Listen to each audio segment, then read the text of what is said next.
তিশা আমার লাঞ্চের বাটি দাও। আরে ছাড়ো, তোমাকে বলছি সামনে একামি করবে না আমার সামনে। দাও খাবার বাটি দাও। যত সব গাও।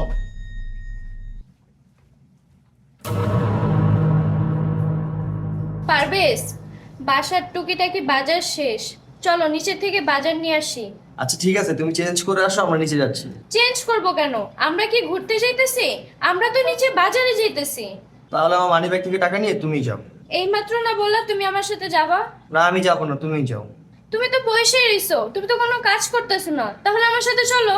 বললাম না আমি যাবো না, তুমি যাও।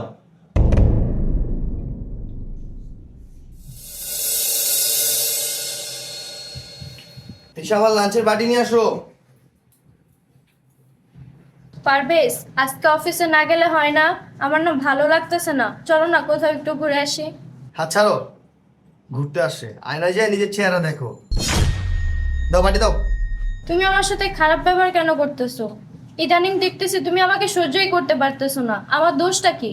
তোমার দোষটা কি? আয়নায় যেয়ে নিজেকে নিজে প্রশ্ন করো, তাহলে জানতে পারবো তোমার দোষটা কি।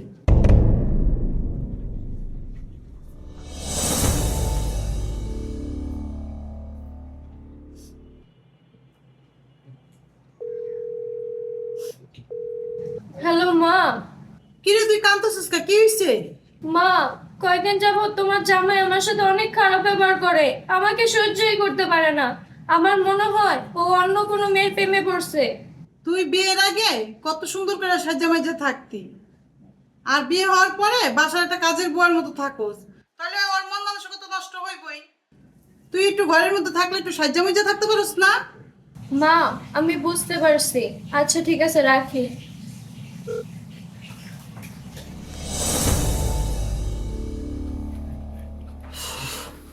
তিশা আমার জন্য এক গ্লাস পানি নিয়ে আসো।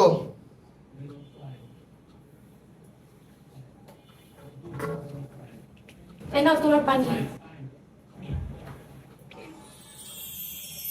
বাহ, তোমাকে দেখতে তো আজকে অনেক সুন্দর লাগতেছে। তুমি বাসায় তো এরকম ভাবে সেজে গুজে থাকতে পারো, দেখতেও সুন্দর লাগে। কি কেমন থাকো তুমি, দেখতে একটু ভালো লাগে না? আজকে অনেক সুন্দর লাগতেছে তোমাকে। আর শোনো, বিকালে রান্না করা লাগবে না, আজকে রাত্রে আমরা দুজন বাইরে একসাথে খাবো। চলো আমরা বাইরে যাবো এখন। চলো, আমরা এখন করতে যাবো।